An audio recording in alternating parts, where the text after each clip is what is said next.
இது நான் எப்படி புரிஞ்சு எழுதுறது? சரி, இது ந ஆ, அப்படின்னு ஆ. கேட்கறது இதோ இந்த இது இல்ல இல்ல, மூணாவது இத், மூணாவது. இது இது இல்லையா? ஆ, சரி. மூணாவது இதுவும் இன்னொரு நாவும். இந்த நா இல்ல, ம்.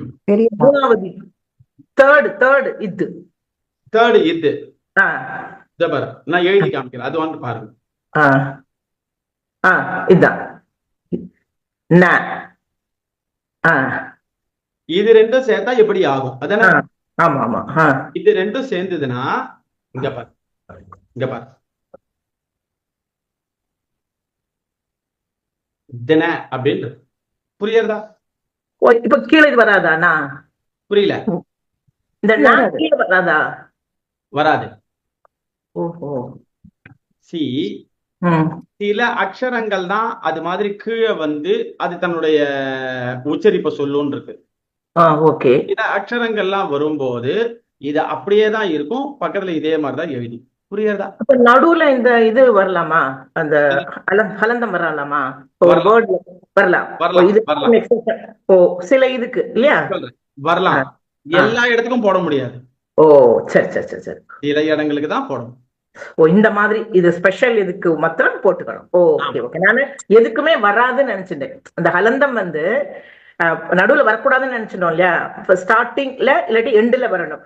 சாரி, எண்டுல வரணும்னு. இப்ப நடுவுல வரக்கூடாதுனாக்கா வரலாம் அப்படின்னாக்கா இந்த எக்ஸெப்ஷனுக்கு வரலாம். ஓகே. ஆமா. ஓகே இப்போ ஓகே. சொல்றேன், இது பாருங்க, நல்லா புரிஞ்சுக்கோ. இப்போ சில புஸ்தகங்கள்ல இது உங்களால நன்னா பார்க்கவே முடியும். ஓ. ஆ. இத பாருங்க, ம்.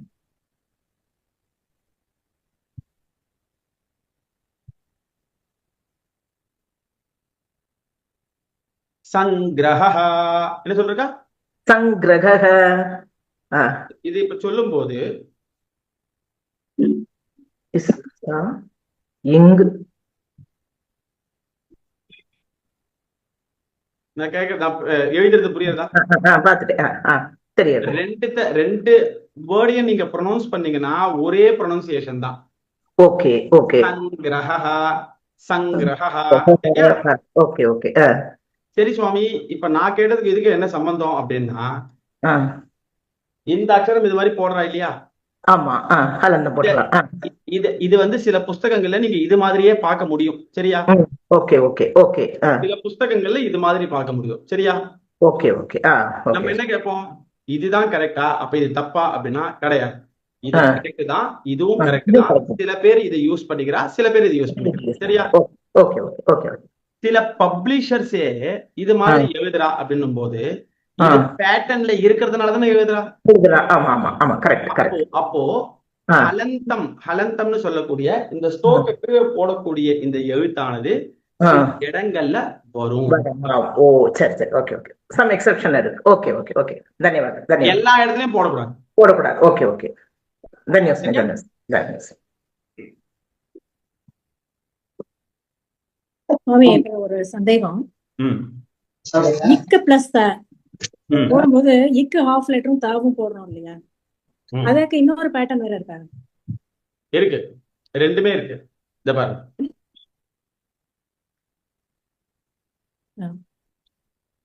கேக்குறதா மைதிலிமா? சரி, கேக்குது சுவாமி. இது ஒரு பேட்டர்ன், இது ஒரு பேட்டர்ன். இது எப்படி சுவாமி இக்கு தா ஆகும்? இக்கு தா எப்படி ஆகும் அது? இது எப்படி ஆகும்னு கேக்குறீங்களா? அது அப்படிதான், அது உங்களால கேள்வி கேட்க முடியாது. அதான் பாஸ். ஓகே சரியா? ஓகே. ஏன்னா இதே கேள்விதான் நான் கேட்டேன். சுவாமி, இதை பார்த்தா இக்கு தேன் மாதிரியே சம்பந்தமே இல்லாம இருக்கே அப்படின்னு எங்க வாத்தியார் கிட்ட. சில பேர்லாம் கேள்வி கேட்க முடியாதுப்பா, அவ பண்ணான்னா அதை அப்படியே எடுத்துக்கணும். அதே மாதிரி நீ இதை வந்து இதுதான் இட்ட எடுத்துட்டு அப்படின்னா 100 தடவை எழுதி பார்க்க சொன்னார். எழுதி பார்த்தேன், இப்ப வரைக்கும் ஞாபகம் இருக்கு. அது மாதிரி எழுதி வச்சுக்கோ. சாமி சாமி, அப்ப பக்தின்னு செகண்ட் தான் போடணுமா? பக்திக்கு ரெண்டு விதமாவும் போடலாம். இது பாருங்க, பக்திக்கு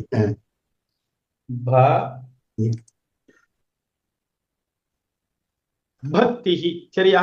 ஆமா. நான் அதை வந்து இப்படியும் எழுதலாம், பக்திஹி. ஓ, ரெண்டும் எழுதலாம். ரெண்டும் கரெக்ட் தான். சரி. நீங்க சில தன்யவாத் சுவாமி. புத்தகங்கள்ல நீங்க சில புத்தகங்கள் நீங்க இதையும் பார்க்கலாம் அதையும் பார்க்கலாம். சரியா? எனக்கு ஒரு டவுட் இருக்கு மகோதயா. கேளுங்க. இந்த இந்த இக்தாவும் இந்த இன்னொரு ஃபார்ம் ஆஃப் இக்தாவும் எங்க எதை எப்போ யூஸ் பண்ணணும்? இந்த மாதிரி ஃபார்ம் அந்த அது மாதிரி? மாதிரிலாம் கிடையாது. அது மாதிரிலாம் எதுவுமே கிடையாது. ஓகே. சரியா? எல்லா இடத்துலயுமே ரெண்டுமே பாசிபிள். பாசிபிள். அதெல்லாம் அவளோட யூசேஜஸ் பொறுத்து தான் இருக்கு. அவ யூசர்ஸ் எப்படி யூஸ் பண்ணிக்கிறாளோ அப்படிதான். ஓகே. இப்போ தேங்க்யூ. இப்போ சில புஸ்தகங்கள்ல இப்போ ராமசுப்ரமணியம் சுவாமி சொன்ன அந்த ஒரு எக்ஸாம்பிளே சொல்றேன், நல்லா புரிஞ்சுக்கோ.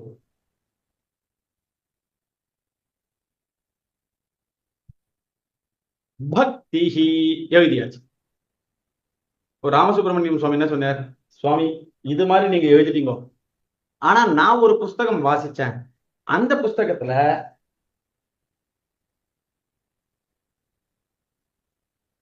பக்திஹி இது மாதிரி இருக்கு, விச் இஸ் கரெக்ட்? இதுவா அப்படின்னு கேட்டேன். நான் என்ன சொன்னேன்? இது கரெக்ட். அப்ப இது தப்பா? இல்ல, அதுவும் கரெக்ட் தான். சரியா? சில புஸ்தகங்கள்ல இந்த ஃபாண்ட் அவ யூஸ் பண்றா, புரியுறதா? சில புஸ்தகங்கள்ல அவளுக்கு இந்த ஃபாண்ட் கிடைக்கல, இந்த ஃபாண்ட் யூஸ் பண்ணிக்கிறான், புரியுறதா? ஓஹோ, சரி சரி சரி. இதே மாதிரி அப்போ முக்தி சக்தி இதெல்லாம் எல்லாம் அதே மாதிரிதான். முக்தி சக்தி. ஆமா ஆமா. இதுல என்ன நம்ம புரிஞ்சுக்கணும்? இப்போ இந்த ஃபாண்ட்டை யூஸ் பண்ணவா யூசர் ஃப்ரெண்ட்லியா இருக்கட்டும், ஈஸியா புரியட்டும் பண்ணிட்டான், புரியுறதா? சில ஓல்டு புக் எல்லாம் இருக்கு, அவ இதுதான் யூஸ் பண்றா. ஏன்? அவளை பொறுத்த வரைக்கும் எந்த அக்ஷரம் அவனுக்கு அபியாசம் ஆகட்டும், 4 தடவை வாசிச்சு பார்க்கட்டும், இது மாதிரி அக்ஷரத்தை வேற எங்க பார்த்தாலும் இக்தி இது அவன் சொல்லி பார்க்கட்டும், புரியுறதா? அப்போ 2 விதமாவும் இருக்கு இல்லையா? கொஞ்சம் சிரமப்பட்டு கத்துக்கிட்டுமேப்பா அப்படின்றவாளும் இருக்கா. அட ஏன்பா குழந்தைய சிரமப்பட வைக்கிற, சுலபமா சொல்லிட்டு போயேன், இப்படி இருக்கா இல்லையா? அதுதான். சரியா? லலிதா சஹஸ்ரநாமத்துல அப்ப கூட இச்சா சக்தி ஞான சக்தின்னு வருது இல்லையா? அதுல இந்த மாதிரி தான் போடுறாங்க. அதான் கேட்டேன் ஸ்லோகத்துல. மேலையா கீழையா? கீழே போட்டிருந்தா இச்சா சக்தி ஞான சக்தி. இதுல ரெண்டாவது இக்தாவை ஒரு தடவை எழுதி காமிச்சிருக்கேன்.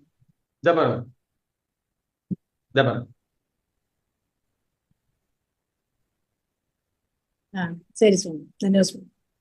ஓகேவா?